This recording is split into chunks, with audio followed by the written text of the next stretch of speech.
Welcome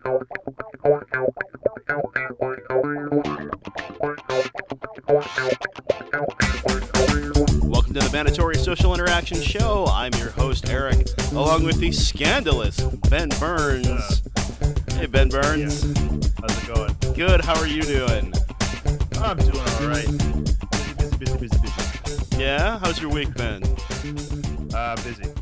How about you? Not too bad. Busy as well. Yeah.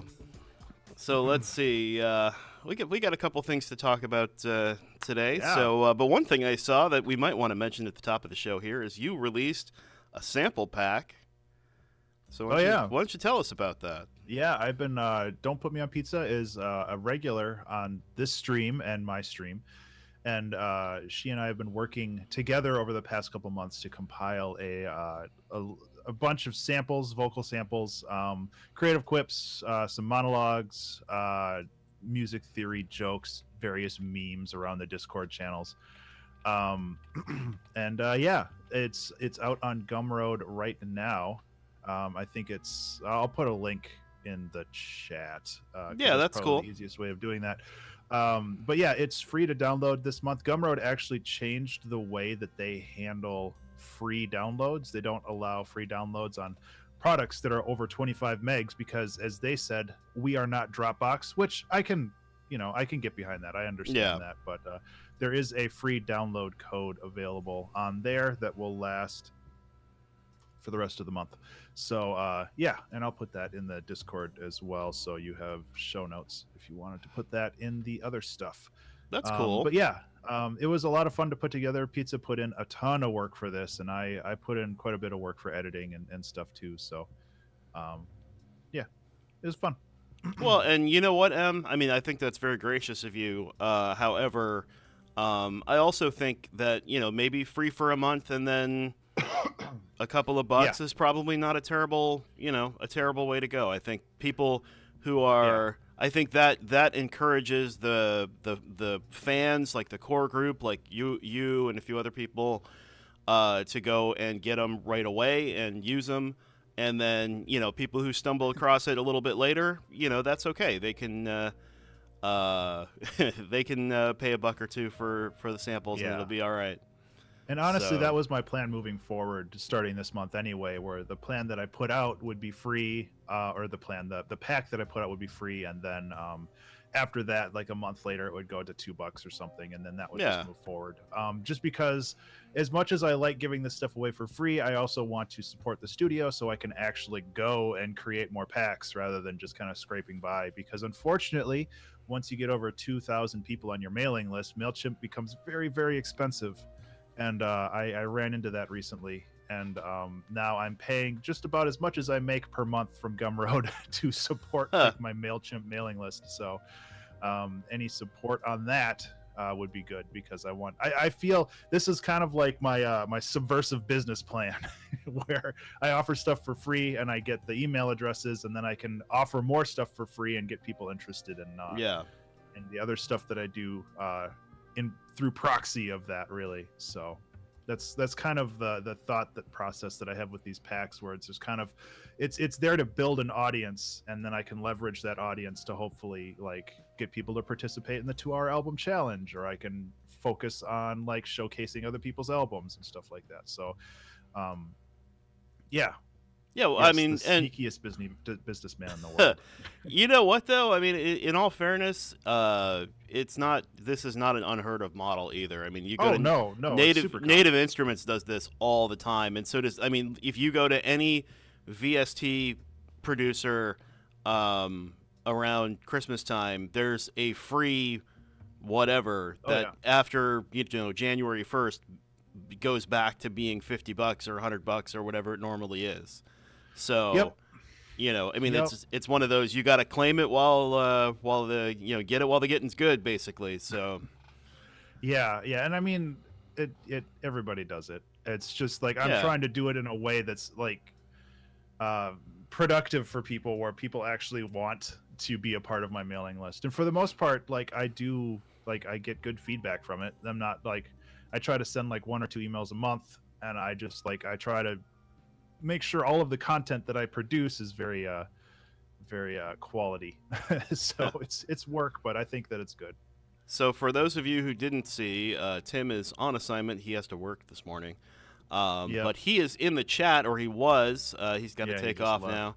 So goodbye, Tim. Bye, Tim. We'll see you another time. Hopefully next week. Yeah, I hopefully should be next week we might actually get like the entire band together here, which would be great. Yeah. Yeah, if it's in the morning, I think Christine has a show over that weekend, but I can't remember if it's 25th or 26th, and I can't remember if it's in the morning or the evening, so who knows. The summers are always so busy. I can't wait until winter again. As much as I hate the cold, I just can't wait to be locked in my house so I can actually work on stuff again. It's like all this socializing.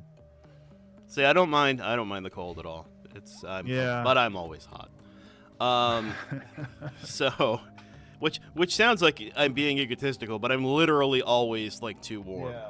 Yeah.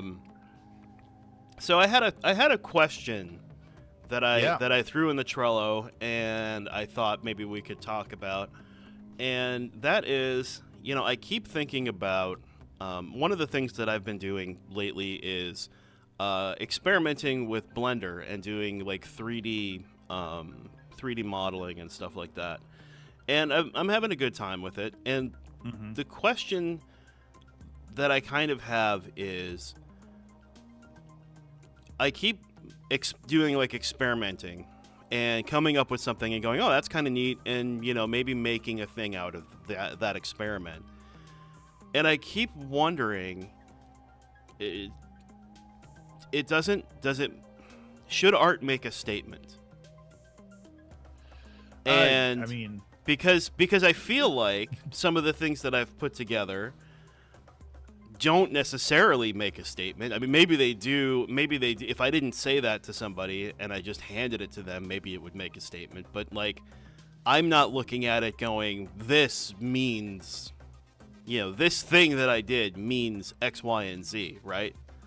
And I'm kind of wondering, and I guess this is going to get really, really big and deep and murky when I say like, what, at what point does it become art versus an experiment? Like, at what point does drawing in the sand with a stick become a piece of art and not just a thing? Not just like. Okay.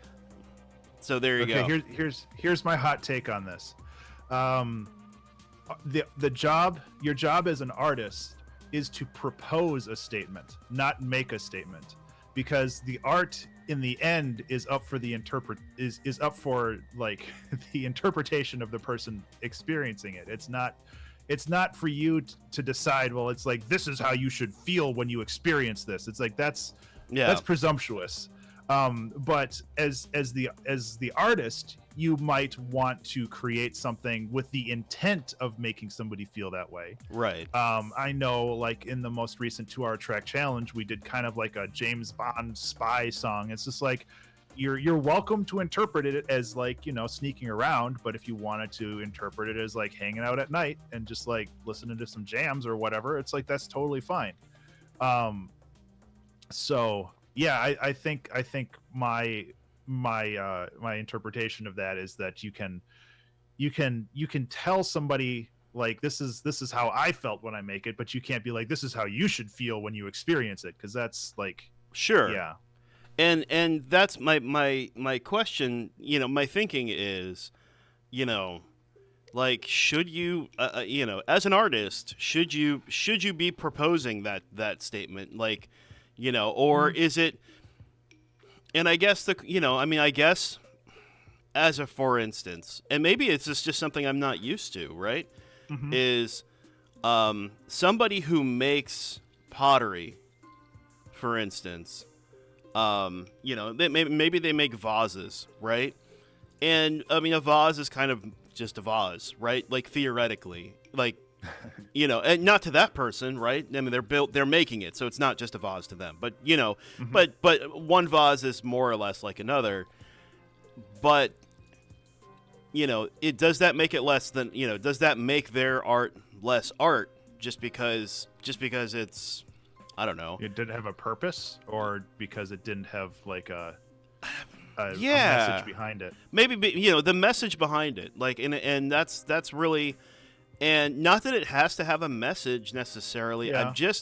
It's just one of those things where I look at something I did and it took me to an hour and a half, and I go, this looks pretty cool, and that is my judgment is like, what I'm looking at is, does this look cool? Mm-hmm. Hey, this looks cool. Okay, I'm happy with that. It's, but I'm having a hard time making that mental leap from this looks pretty cool to this is art. Well, I mean, that's up to the interpretation of the person experiencing it. I mean, I think, and we've talked about this a little bit in the past, where it's just like, once the art is complete from the artist's end, I feel that it's not really the artist to determine how things are experienced. It's just you can guide somebody on an experience that you want them to have, but that's not necessarily how they're going to experience it. Right.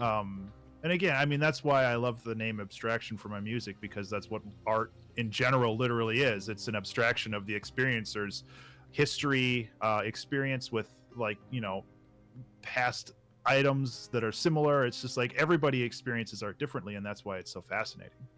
Yeah, absolutely. And that's one of the things, because one of the problems I'm having is with 3D art, it's like, the way to kind of, if you're not doing animations, the way to kind of make it into a thing is like maybe doing prints. Mm-hmm. I mean, you could obviously do a pack of wallpapers or something for people, but like prints are like a way of kind of, I don't want to say legitimizing, but taking it from the digital world and making it a physical object, I suppose, is where I'm going with that. Putting it in a way that's distributable, I think, is a better way of putting it. Because just like game development, putting something on Steam or itch.io is also like a way of legitimizing it. Yeah, it's a way of putting it into a place that's easily distributable. Yeah, absolutely. And so I wonder, and I'm kind of like trying to figure out what the path is for that, because if I do something that I'm interested in, I guess I just kind of, I don't know, and I see a lot of stuff in the chat here, like art is in the eye of the beholder. You can't really control other people's perception of your art. And I'm certainly not trying to, I'm definitely not trying to say my art makes statement X and therefore you should feel Y, right? Like that's certainly not the idea there. I just kind of feel like when you're, is the intent important in art, I guess is my question. I feel like to a degree it is, but like, and I think, I can't remember who said it, but it's just like, it depends. Like Em just said, it just really depends. Sometimes you just want to make something. It doesn't have to make a statement. Like with the 2-hour track challenge, I don't necessarily go into each one of those like, well, I'm going to try to make people feel this way. And it's just like, sometimes I just want to make something that makes me happy. and the output of that isn't really like, I don't really care what the output is as long as I have fun making it. That's the more important part to me. But there are times where like this this fear wave genre that I've been joking about lately. That is like, that I really I just want to say that graphic that you made is amazing. I don't know how long that took you, but that is fantastic. It took me like 20 minutes tops, maybe 10. But like just the idea of that genre, fictional as it may be, the idea of that genre is that it's designed to make you feel a certain way, and I want to try to, I'll post the picture in chat, but I am going to legitimately try to make an EP or at least a song or two with this, And I want people to feel a certain way when they listen to it. This is like really dark, ambient, like really thick, and like it's hard to describe, but something that makes you anxious to listen to, even though it's really placid. It's not active, but it's something that causes anxiety, and I'm just genuinely interested to seeing if I can make that. Yeah. So yeah, it's like there's definitely times where art can have intent, but it doesn't have to. So ambient glitch noise a little bit. I was thinking that Fear Wave would be mostly like dark ambient plus like horror audio, plus maybe some glitchy, more like IDM stuff. But yeah, exactly, and that's up to interpretation as well. That's kind of why I like the idea of Fear Wave, just because it's kind of name. Fear Wave. The name. Fear Wave should be an option on the next 2-hour album challenge. That would be. Yeah, I'll write that down. That would be great. Everyone doing their own version of a Fear Wave track. I'm writing that down right now. Yeah, but yeah, fantastic. So it's just like it just depends on how you interpret that like idea, and I think that that's important. And you can definitely like interpret that with intent, or you can just be like, hey, this is something that I want to do. So yeah, absolutely. And as far as Fear Wave goes, by the way, I can't remember the name of it. I'll have to look it up later. There's a Reactor Ensemble that makes these amazing atmosphere. It's just like an atmospheric synth. But the called oh shoot, it's called like mutagenic something. No. It's actually one of the ones that comes from Native Instruments. Okay. But it's old. It's from like Reactor 4, 3 or 4. But it's so good because it like you play a note and like instantly you're on like, you know, an alien spaceship. And not in the kind of goofy way. Yeah. Like in the like, you know, hearing the hum of the engines and the like, you know, that like low level atmospheric stuff that when you watch an episode of Star Trek, you don't realize it's there, but if it's not there, the whole thing sounds wrong. Yeah, so there's a Reactor plugin. This you might be talking about Metaphysical Function. No, is that what it's called? No. Okay. Shoot, because there's another one called Metaphysical Function that I messed with before that's similar, where you don't actually have to even push notes; it's always on, but you have all of these crazy controls over granulizing noises and echoing noises, and it's essentially it just kind of feeds on itself for as long as you keep it running. It's actually super cool. I'm planning on using that a little bit if I make some of this stuff. Yeah, I wish I could come up with the name of it, and I'm sure I will. Okay. I'm sure I will at some point. Let me see if I can find it. Yeah, it's no big deal.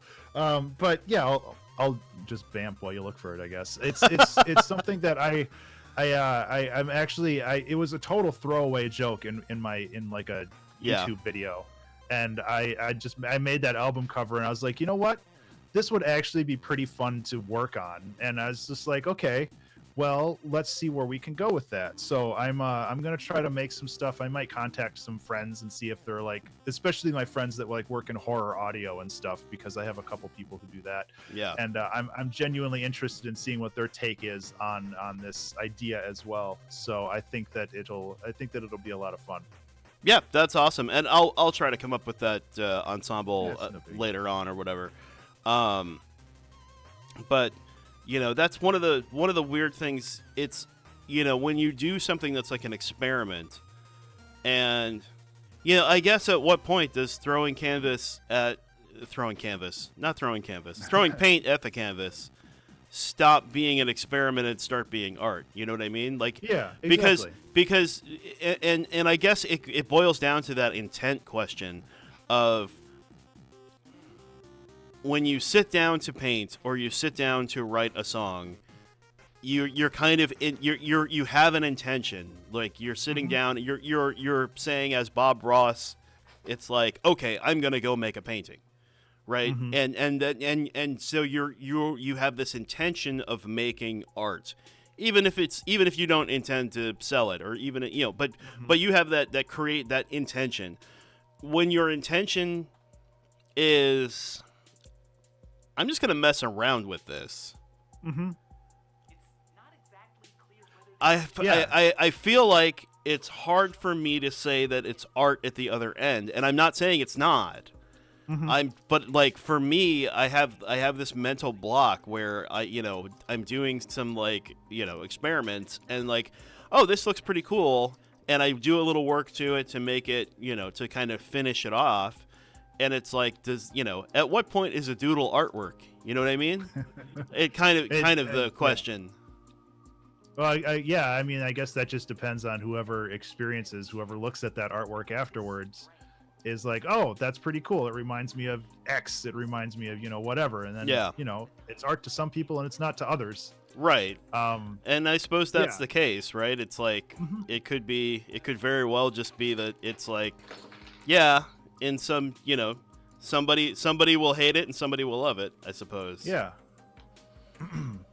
So yeah, and like it's the same thing with this whole idea where it's just like sometimes I sit down with the intent of doing something, and this is actually something the interview with Guard Sound, he talked about intent quite a bit as well, where it's like sometimes you walk into the studio with a very directional idea and you want to just do that, and sometimes you sit down and you're just like, I want to do something, I don't really care what it is, but having the intent to do something is valuable. Yeah, definitely. And that's, and maybe that's just it. Maybe there is an intent there, and maybe, I guess I'm not saying there's not an intent. I guess and that's where it comes down to, like, does art make a statement, or should it make a statement? Because it's like, hey, if I just intended to goof around with something and inadvertently came up with something cool,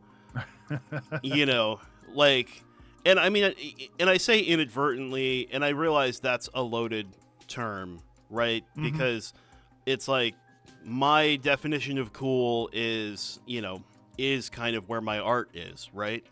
I mean, just like yours or just like anybody else's, right? It's like we make the thing, presumably most people are making art to make a thing that they want to see exist. Yeah. So yeah, that's a design that I've been wanting to make for a while. That's like, make the art that you want to see in the world. I like that. I can't remember if I got that quote for somewhere, if it was just some random thing I said on Discord, but it's just it's like the whole reason you make art is because there's cool things that you want to exist and you have to make them exist. Yeah, totally. I mean, that's basically kind of what it comes down to for me. And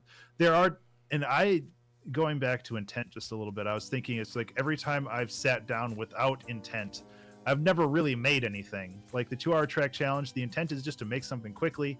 Like with this Fear Wave stuff, I mean, I have a very strong idea in mind of what that might be. But if I just sit down to screw around, I can't make anything anymore. I can't just sit down and screw around with something and something will come out of it. I have to sit down and intentionally make something. And I think that's important to, like, say to yourself, okay, when I stand up, when I'm done with this, there will be something at least started. And I think I think that's really valuable. Yeah, definitely. And that's one of those, it's one of those things that I kind of struggled with, because I was thinking about, well, what's, if I do more of the 3D stuff, where does that go, and how, and one of those things is, it's really, I shouldn't say it's easy, but, music has kind of an obvious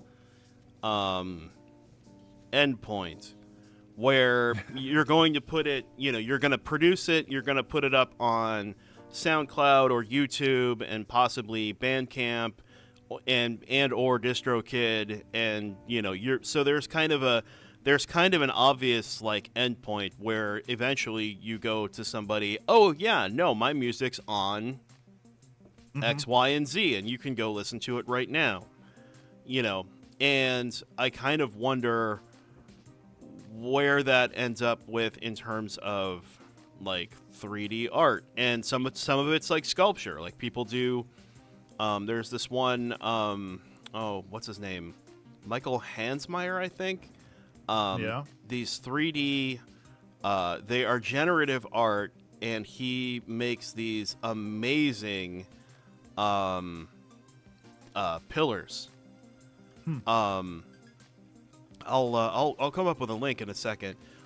He makes these amazing generative pillars, and what he did was, he worked out an algorithm, and then basically fed it into a 3D slicer, and then that goes out to like 1 millimeter thick styrene, and he essentially, takes it and builds it up millimeter by millimeter, and they're, I don't know, 8-10 feet tall, and they're these amazing geometric things. It's like, it's really cool. That is cool. Yeah. But again, it's just as long as the process is working for you, that's the important part. But if you want it to feel real, like putting it on DistroKid or whatever for modeling, I mean, I can't remember, is it sketch.up is the site that allows you to put a model, like it's kind of like SoundCloud for 3D models. You put a model on in the website, and you can rotate it and zoom in and stuff. Is it SketchUp or is it something else? Well, SketchUp is a 3D program. Okay, I can't remember what it's called, but there's definitely a website that allows you to like upload a model, and Sketchfab, thank you. It allows you to upload a model, and you can like share it that way, and people can view it. Otherwise, you can always make YouTube videos. YouTube is great for making things feel real. Yeah, that's true. And one thing I've thought about doing is actually making, because some of these are still, I'd love, maybe just making prints and doing a gallery thing or something. I don't know. Yeah. Most definitely. Wow, this robot on Sketchfab is actually super cool. All right. Yeah, Sketchfab is a rabbit hole. Like you can get lost in there. There's a lot of really talented people that post their stuff there. But yeah, I mean, printing stuff out and making it feel real is a great feeling. Like, as much as I say that, I have like a good like 90 CDs that I've never sold back in my thing back there. You can actually see them right down there. But yeah, so it's just like it's fun to print stuff out. It's fun to have something as like a physical object. Oh, my alarm's going off. That's great. Sorry about that. I have to wake up at like 6 tomorrow for a software update, so I set myself an alarm to remind myself to put an alarm on for 6 a.m. tomorrow. That's funny. I already did that. Yeah. But yeah, it's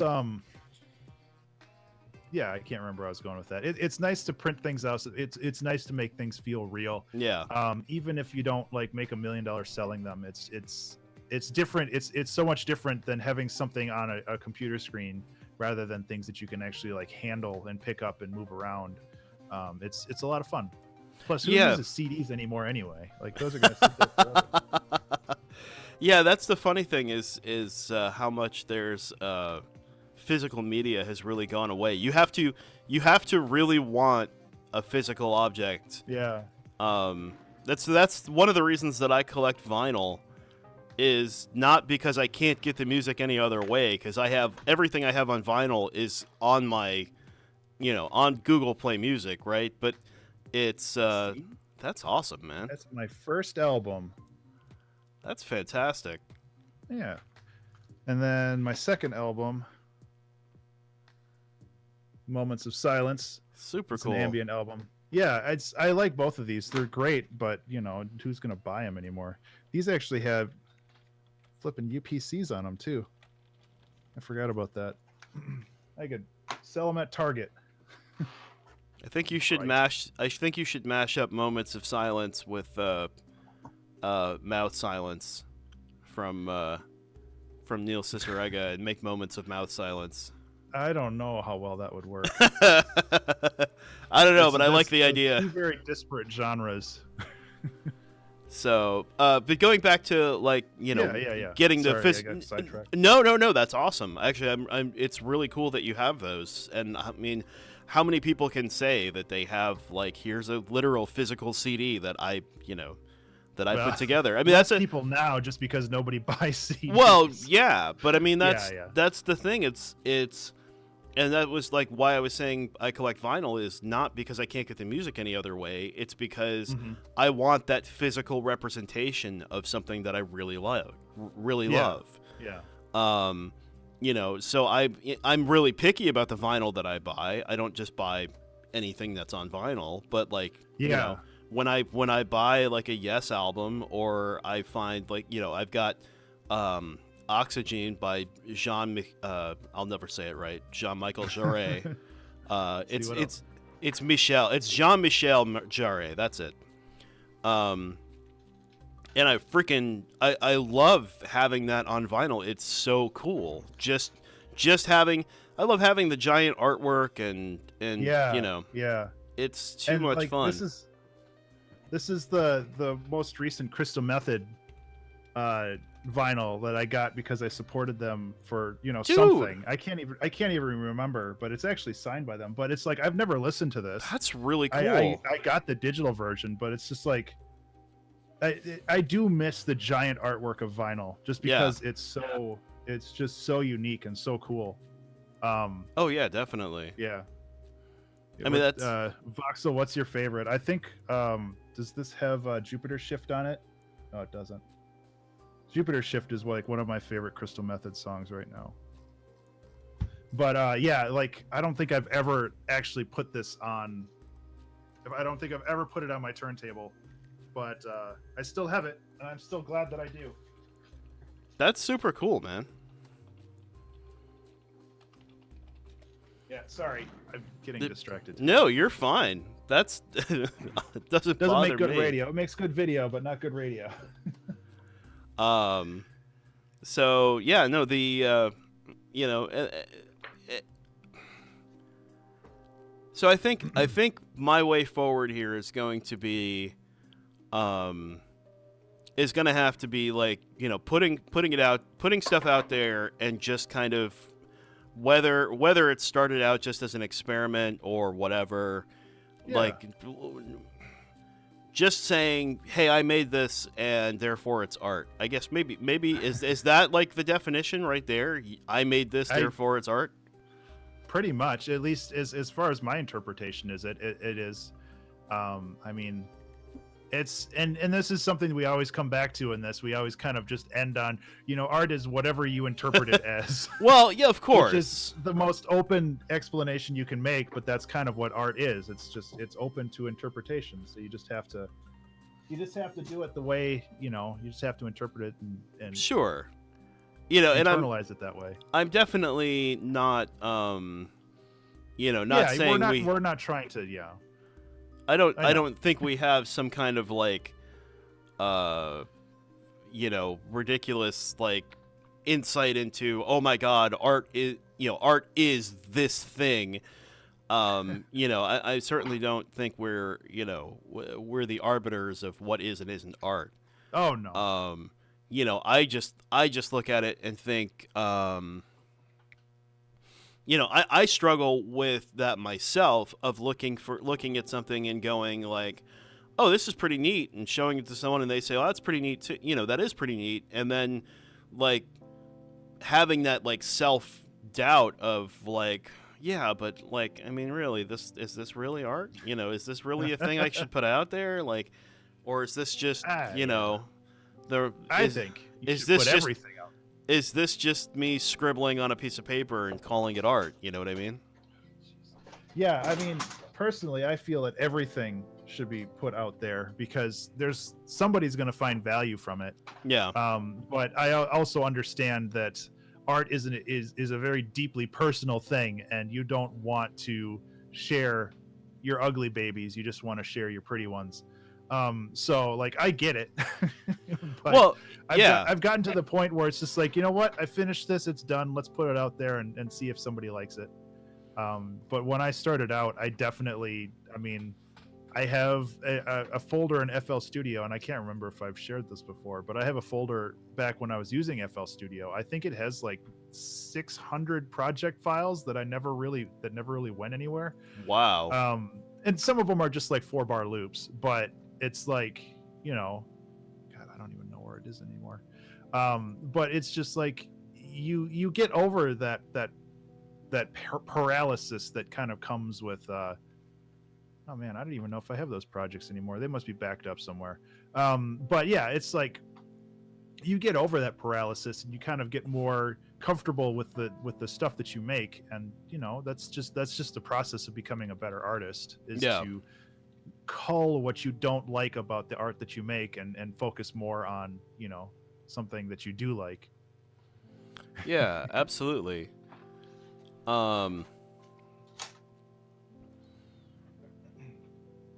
Yeah.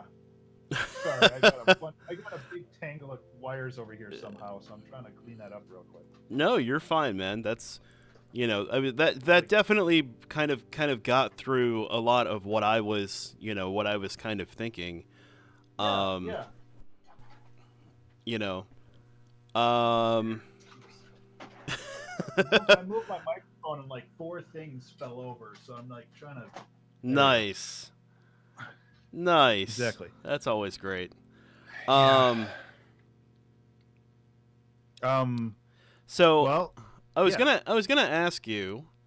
So I noticed on your Twitter that Twitter gets you in trouble, man. I don't know why you keep doing it, because that's where you get in just all kinds of trouble. That's where all my creative ideas come from, apparently, or at least discussion points.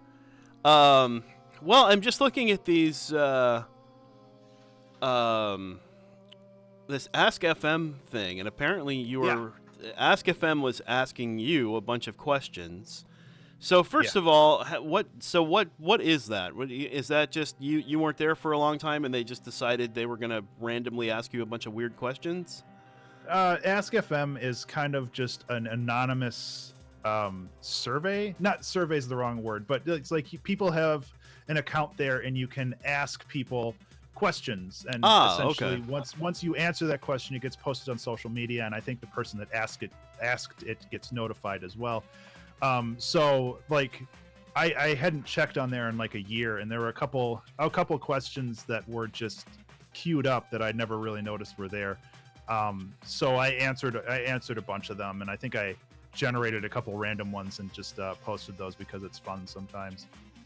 Yeah, no, absolutely. And so I mean, some of these were interesting. I mean, they were all interesting, but I mean, some of these were like rock climbing or windsurfing was an interesting one. Mostly because I would have never guessed you were into rock climbing, but that's actually super cool. Yeah, there's a place in Minneapolis called Vertical Endeavors that I go to a couple times a year. I actually have like rock climbing shoes and all that stuff, but I haven't gone recently. It's fun. Neat. So is that actual rock climbing then, or is that I mean, is it rocks, or it's a rock climbing course that's put together? It's a rock climbing course. Got it. Okay. Like it's indoors. And they actually have a bouldering area as well, which is like, it doesn't have the God, I can't think of the word now. Belay. It doesn't have the belay that holds you up. It doesn't have the rope that you had attached to. It's essentially just like 10 feet of wall that you can climb up, but there's a lot of padding underneath if you fall. So I like doing both of those. It's like, I think my grip strength kind of sucks right now, so I wouldn't get very far, but it's definitely a good workout. Neat. Yeah, that sounds. I like it. That sounds amazing. And like your answer for like the most difficult age for you, and how can we avoid these difficulties? I mean, which I just have to say is not the best worded question in the world. Because if you're talking about what was the most difficult age for somebody, and let's say they were 8, and then how can you avoid those difficulties? Like being 20? Like, I mean, that basically avoids it, like growing out of the age that was difficult, right? I mean, the best part about being old is I've experienced all the ages, so I can exactly. I can pinpoint, my problems, and my problems were definitely middle and high school, just because I had awkward times. Sure. I was not the most social child, so yeah.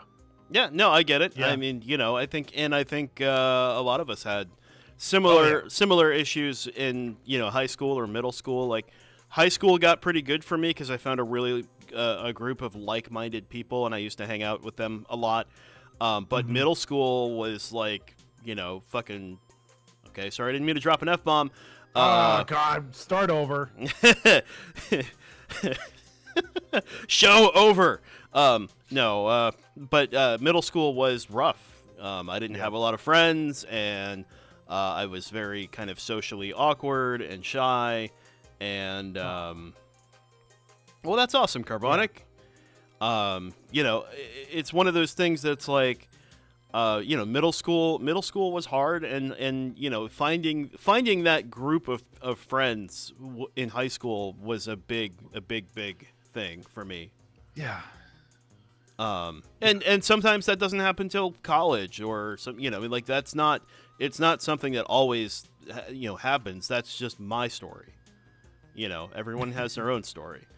And Voxel says that he was homeschooled. I was actually homeschooled in 6th grade. It was one of the best years of education that I had. I learned probably like 3 years of math because that was what I was interested in. My parents just kept shoveling books at me. It was great. I didn't learn much of anything else, but I was never good at history and geography and that crap anyway. But I think homeschooling is good as long as your parents are good teachers. I had an even more interesting situation is because my dad worked days and my mom worked nights, so I didn't really have supervision during the day. My mom would get home from work like around the time my dad was leaving, and they'd assign tasks to do for the day, either to read certain papers or to do homework, and then we do that. And when my mom woke up 6 hours or 8 hours later, then we would review that stuff, and then we would go about the rest of our day. It was actually a really interesting way of handling it, but it worked really well for me. I liked it. In 6th grade. Yeah, that's interesting. I was never homeschooled. I was always public school, and public school was fine. Obviously it was better when I got into high school and kind of had my group. But it was what it was, I guess. Yeah, definitely. I don't know, but in general, school was just awkward for me. I didn't like it. And the thing is, and I think I talked about it in the AskFM thing, where it's just like once you graduate from high school, everything's different anyway. Like all of those social cliques usually dissolve. Like people, the peer pressure and all the other things related to high school just don't matter anymore. You realize how stupid all that stuff is. So yeah, it's like if you can survive high school, you can survive anything, because high school is probably the worst. Especially if you're like socially awkward and you don't have a ton of friends like I did. It was not great. Well, and that's one of those things, since we have people in the chat who are going through high school. That's one of those things that like you don't realize at the time in high school, and as soon as you go to college and you've got every age from 17 up to like 30 in all the classes, and it's like, oh, wait a minute, these people, everyone is acting way differently than they were in high school, and no one's, everyone's more interested in getting through it and like being helpful and like actually like being a good person, an adult, and no one actually cares that you're wearing your super cool Depeche Mode shirt. Like where in high school, if you were wearing that, you'd either get beat up or everyone would be like, whoa, that's so cool, right? Like and no one actually gives a crap except the one Depeche Mode fan that you happen to run into. And that guy becomes your best friend because you're wearing the shirt, right? But it's one of those weird things that you like, all the things you thought were important in high school, and all the things that like got you beat up, and all the things that made you so infuriated, like all of a sudden are like meaningless. Yeah, exactly. So Haru actually asked a question for both of us, because we're both music people. if you had to go back to older eras of music and pick only one style or genre, what would you pick? And by older, he means anything before 1995, which I find is an insult because I would have been like 14 at that time.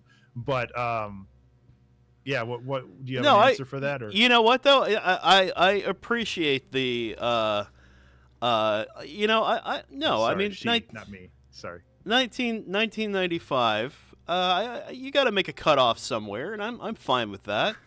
In '95, I was about 4 years older than Ben, because I graduated high school in '94, and so. I mean, for me, that's hard. It's hard only because I like so many old genres of music. So anything I pick today, I'll give an answer. But any answer that I give you right now, if you ask me the same question tomorrow, I will give you a different answer. Yeah. And it goes between a couple of different things. Stuff that I am obsessed with is like funk from the like 70s and 80s. So George Clinton, Parliament, Funkadelic, even things like, oh shoot, I can't think of his name now. Morris Day and the Time, Prince. I love funk. So if I was alive in that, in that period of time, I probably would have wanted to be in like a funk band. And my other answer would be something in the jazz vein, like a Dave Brubeck kind of, Dave Brubeck or the modal stuff from like Herbie Hancock or Miles Davis. That stuff I love listening to, and I just would love to be, if I had to pick a genre, it would be one of probably those two. Yeah. So yeah, and what about you? When 1995 was basically when I started, around the time I started writing music, and back then, I like the music that I was influenced by back then is kind of what I feel like I'm writing right now, where it's kind of new age, solo piano, some jazzy stuff, just like I can't remember the name of the pianist, the pianist that I actually think I have one of his books down here. I can't remember, but like just some solo piano stuff. Just I don't know. The stuff that I write now is basically what would exist back in 1995 too, just as like electronic new age music. David Lanz, that was his name. He was a piano player that did a lot of inspirational stuff for me. Yeah. Same with I can't remember a lot of the jazz stuff. My dad used to play jazz a lot in the background when I was growing up, so I got a big influence on jazz. I don't really know names though. I'm really bad at artist names. So yeah. Yeah, it's funny, like, to listen to my music, you probably wouldn't hear the things that I'm like influenced by or interested in. But that's one of those funny things, and we can talk about. I know we're kind of coming up on our hour here, but one of the interesting things that occurs to me is I will steer away from something that is too close to my influences because I feel like I won't do it justice. And as a for instance, I could say like anytime I try to do like a Bernie Worrell bass line, which is like a bass line from basically any Parliament or George Clinton song, like a real funk synth bass line that's like super, I'm like, okay, I'm not gonna ever pull this off properly, so I'm not gonna do it. And that doesn't stop me from trying, like in a, like I'm just goofing around and I start doing something, but you'll like never hear that recorded, right? I'll never put that into a song. It'll always be like, okay, that was sort of kind of there, but not really. So I'm just gonna like, that didn't happen. Yeah. Yeah, and as Garion said, sometimes it's good to steer toward it and actually do some studying and try to figure out how it actually worked. And Carbonic was saying that it's important to listening to music outside of your comfort zone, and I agree with that. I wish Spotify had a random option and just played whatever the heck it wanted. Like 90% of the songs I would hate, but like 10% of the time I would find something that's genuinely interesting, and I think that would be super cool. That's I've been Oh no, go for it. Go Sorry. Okay, I've been trying to like listen to more new music on Spotify. I used to just listen to my own music on Spotify because it's like, oh, that's comfortable. I know this song. It doesn't distract me. But I've been trying to listen to more new music, and that's great. It's really good to have that influence. Yeah, one thing I do like that I do on, and I would imagine Spotify does something like this, and Google Play Music does, is I will give it if I give Google Play a song, if you do it on a device, you have to start radio. You pick that song and you hit the little menu and start radio. Mm-hmm. If you do it on Google Home, all you have to do is ask for a song, and then after that song, it will keep playing music, and it will just, based on that song, give you a bunch of random stuff. Spotify works similarly. I find really useful to find other music in a genre. But one thing I really wish that Google Play did, just like you can have Google, when you on a Google Home device, you can actually do like, hey Google, I'm home, and it will do, and you can set that up to do a thing, and it will say welcome home and blah blah blah, right? It will also play music for you, and I wish I could say, play a random song, just out of your 1.5 million or 2 million or whatever that number is, out of your entire library, pick a random song and start playing it.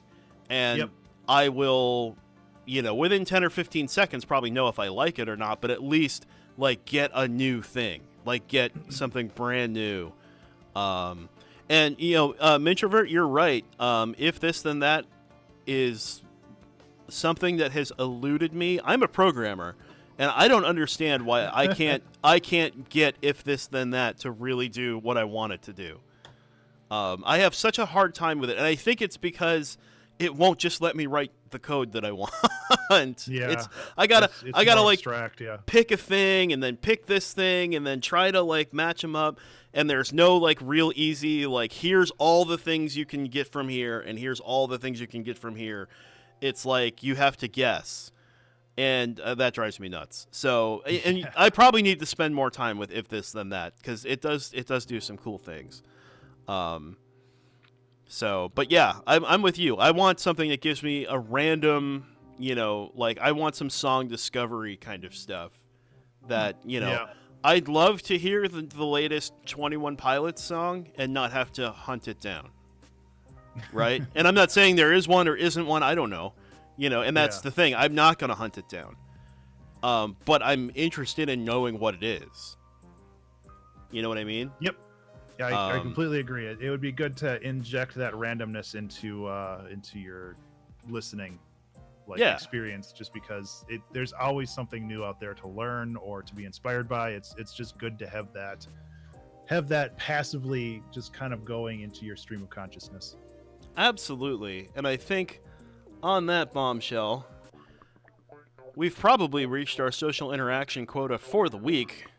Something like that. Ben Burns, where can people find you on the interwebs? You can find me online at Twitch, Twitter, Patreon, and YouTube at Ben_Burns. That's BURNES. Awesome. And you can find me on Twitter at ZaxxisEMK, on twitch.tv/ZaxxisEMK, on youtube.com/EricKleinCreate. The show is available on Stitcher, Google Play, iTunes, and wherever fine podcasts are sold. Our website is mandatorysocial.com. Our streaming overlay was created by MIntrovrt Alicke. That's MIntrovrt in the chat. Go ahead and say thanks. She's at marisalicke.bandcamp.com. The theme song is Protofunk by Kevin Macleod. That's at incompetech.com. Our background music, as always, is by Benjamin Burns. You can find his music at abstractionmusic.com. Thank you so much for listening. And we'll see you next week. Yep, bye. Bye-bye.